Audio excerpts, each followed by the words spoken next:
Hello, ladies, gentlemen, and gender neutral people out there. Today, we are going to break down the whole Kalatma situation, the celebrity outbreak. My friend Hashan Gunasekara here talk about what happened out there. Let's get into the real shit. What actually happened out there? What is your take on that? So basically, today what we are trying to do is to break down the whole situation.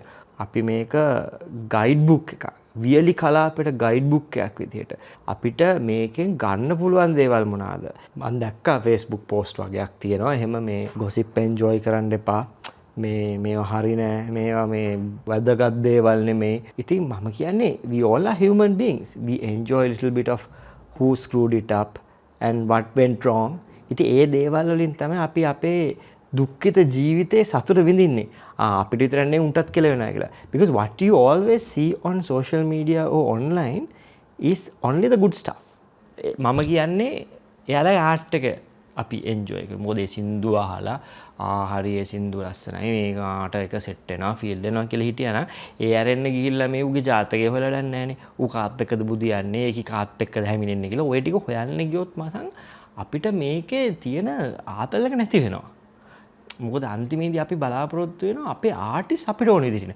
උට ඇති මගුලක් නැහැ නේ බං මේ අපිට ඕන විදිහට ඉන්න. අපි රුපියල් 2500 3500 දීලා උගේ ෂෝ එක බලන්න ගිහිල්ලා ඊට පස්සේ අපි කියනවා නෑ නෑ ඔබ අපිට ඕන විදිහට තපා. ඔබ ආරුව ඩේට් ගන්න ඔබ කැමති ගෑණිව බඳපා. ඒ සීන් එක මං කියන්නේ අපි ලිමිට් එකේ ඉන්න ඕනේ කියලා. ආටිස්ට් කියන එකට ආර්ට් එක විතරක් එන්ජොයි කරලිමු කියලා. No, I agree with you there because who made them celebrities? Who made them popular? It's us, right? We watched their videos, we helped them to get the number of followers, we followed them, we commented, we reacted. අපි එතනට මිනිස්සුව ගෙනල්ලා ඊට පස්සේ අපි එයාලට බැනලා වැඩක් නැහැ මුන් මෙහෙමයි හැසිරෙන්නේ මෙහෙම එක. They are who they are. Imagine the same situation happened to me. Now, if my name was mentioned in the comment, I'm pretty sure nobody gives a shit. ඒකේ ප්‍රධානම දේ තමයි ඔතන මගේ දෙයක් මාව දන්නේ නැතුව දැනගෙන වැඩක් නැහැ. හැබැයි දන්න කෙනෙක්ගේ දෙයක් දැනගත්තාම ඒක මාර සීන් එක. එතකොට නිකන් අම්මට සිඹ දන්න දරුවගේ මෙහෙම සීන් එකක් තිබ්බ එකම හරි. අර උඹ දන්න හසාන්ගේ සීන් එකක් තිබ්බම කවුරුත් ගණන් ගන්න නැහැ. ඇයි මාව එහෙම අර චරිතයක් නෙමෙයි. ඒව චරිතයක් වුණාට පස්සේ අපි එයාලා වෙතෙන්ට ගෙනල්ලා and then we expect them to behave in a certain way. Imagine now my perspective on life is different from yours and my lifestyle is different from yours. Just because I don't like a second marriage doesn't mean that you don't have to do the same. ඒ වගේ මම බලාපොරොත්තු වෙන මගේ celebrity මම හදපු එක ඔබ මං කියන විදිහට ඉන්න ඕනේ. ඔබට ඕවා කරන්න බෑ. මේවා කියලා. Please don't misunderstand. I'm not justifying what they are doing. Okay, if they have done something, if they have cheated on someone, if they have been flirting with someone when they are married, that's totally wrong. Now I have a question. Do you think people can change? I don't think people can change completely. Either they are who they are, like I said before, or they are just becoming who they really are. කලින් වෙන මූණක් දාලා දැන් ඇත්ත පෙන්නගෙන එනවා.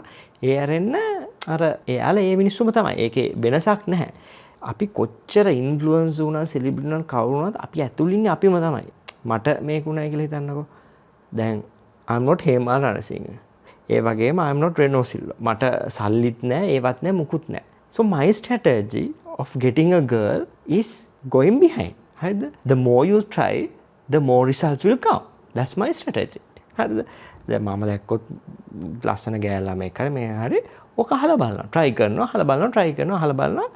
ඒක වැඩ කරන තරමට තමයි ප්‍රතිඵල හම්බෙන්නේ.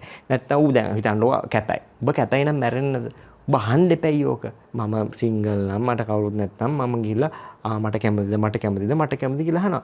නැත්තම් කොහොමද කියන්නේ ඕක මේව කරගන්නේ? දැන් ඔයා ඉඳලා බලලා ටාගට් කරලා මෙෂර් කරලා මෙයා තමයි කැමති වෙන්නේ කියලා කාලා ගිහිල්ලා ඒකිට බෑ කිව්වොත් කර කාලේ අපරාධනේ. ඒ හින්දා මං කියන්නේ අහුවට කරාට ප්‍රශ්නයක් නැහැ. හිතන්නකෝ දැන් ඔතන කියන ගොඩක් අය එක්කෝ ටැලන්ට් එක තියෙන ලස්සන අය. හරිද? එක්කෝ ඔතන ඉන්න ගොඩක් අය සල්ලි තියෙන අය. ඔච්චර ඩෙස්පරේට් වෙන්න ඕනේ නැහැ. දැන් අපි දැක්ක ගොඩක් ක්‍රිකටර්ස්ලාට මේව කරලා.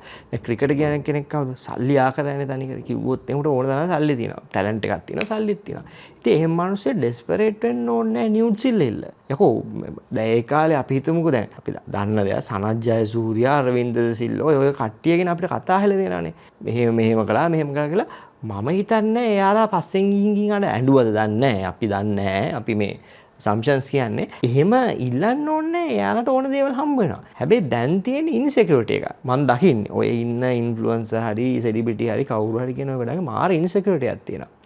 නැත්තම් පස්සෙන් ගිහලා මේව කරයිද මාර desperation එකක් තියෙනවා. ඔය desperation එක හින්දා තමයි ඔච්චර ඔය අපි කියන විදිහට පුක දෙන්න යන්නේ. නැත්තම් shape එකේ ඉඳගෙන line වෙන එකක් බලාගෙන ඉන්න පුළුවන්. මගේ මතය ඒක. and ඔයාගේ තියෙන අදහස මොකද්ද? sugar mommy, sugar daddy. මොකද අපි දැක්ක ගොඩක් comments එතන තියෙනවා. මූ මෙයත් එක්ක මෙහෙම ඉන්නවා, මෙහෙම සල්ලි වලට ඉන්නවා, මෙහෙම ඉන්නවා. අරයා සල්ලි වලට බුදියලා දැන් abortion එකක් කරලා ඉල ඔයගේ දේවල්.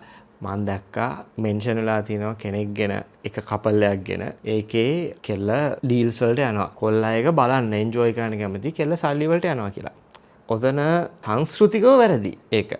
හැබැයි ඒකනේ උන්ට ලේසියෙම සල්ලි හොයන්න පුළුවන් විදිය. දැන් අපි ගත්තොත් එහෙම දැන් අපි දන්නවා 95 ජොබ් එකක් කරන කෙනෙක් කොච්චර මහන්සි වෙන්න ඕනද? එයාලා ටාගට්ස් වලට යන්න. ඉතුරු කරන්න ඕනේ දේවල් කරන බිස්නස් කරන කෙනෙක්. ප්‍රොෆිට් ඇන්ඩ් ලොස් තියෙනවා, දේවල් තියෙනවා. අර වගේ දෙයකදී මම කියන්නේ මේ යාලා දාන එෆර්ට් එක අඩුයි කියලා. they get shortcuts. ඉතින් ඒ වගේ දෙයකදී සමහරවල් අපි ටෙම්ප්ට් වෙනවා. දැන් ඔයා හිතන්නකෝ ඔයා ගමකින් ආව කොල්ලෙක් ඔයා මාන්සිලා ගෙනින ඔයාලා ගෙදර ප්‍රශ්න තියෙන ඔක්කොම තියෙනවා. ඔයා උන් ටැලන්ට් එකක් තියලා හදා ගන්නවා. සබ්ස්ක්‍රයිබර්ස්ලා ග්‍රෝ වෙනවා, බ්‍රෑන්ඩ් ඩීල්ස් එනවා. දැන් ඔයාගේ ප්‍රොග්‍රෙෂන් එක ටික ටික යනවා. එකපාරටම ඔෆ් එකක් වෙනවා. පොඩ්ඩක් නිකන් අවුරුදු 40 ක විතර ආන්ටි කෙනෙක්ගේ පුතා එන්න මාත් එක්ක සීන් එක දාමු මම කීයක් හරි දෙන්නම් වාට කියලා. ඔයා මුලින්ම බලලා මගේ මේ චරිත ගත කරගන්න බෑ. ඒ ඔක්කොම තියෙන්නේ අර ඔපචුනිටි කොස්ට් එක. ඔයාට නැති වෙන්න ගානට වඩා දෙයක් හම්බ වෙනවා නම් ඔයා යනවා. ඒක කිසිම මේකක් නැහැ. ඒක කතා දෙකක් නැහැ ඒකෙදි. කෙල්ලෙක් එනවා ඉන්ඩස්ට්‍රියට.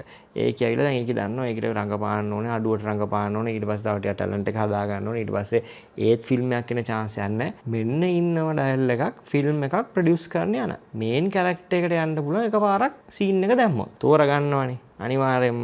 I'm not saying money is everything. I'm not saying money can control everything. But in the current situation, in the current world where we live in, money matters.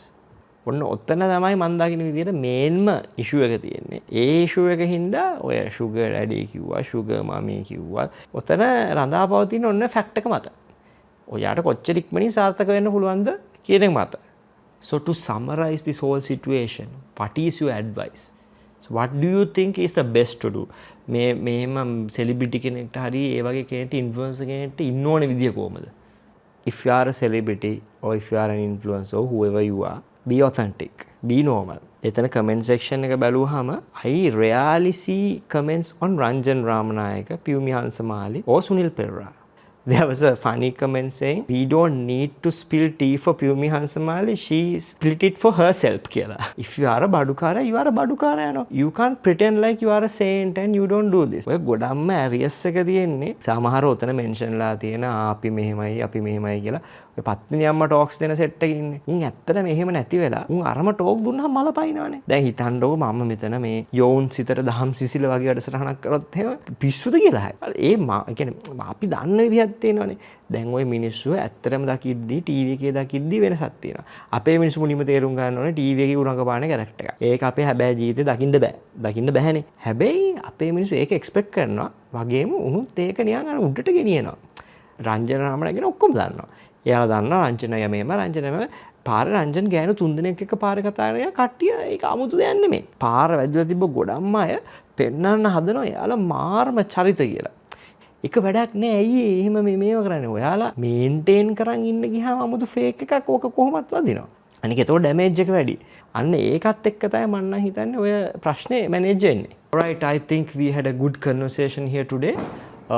And hoping to see you all in another interesting episode very soon.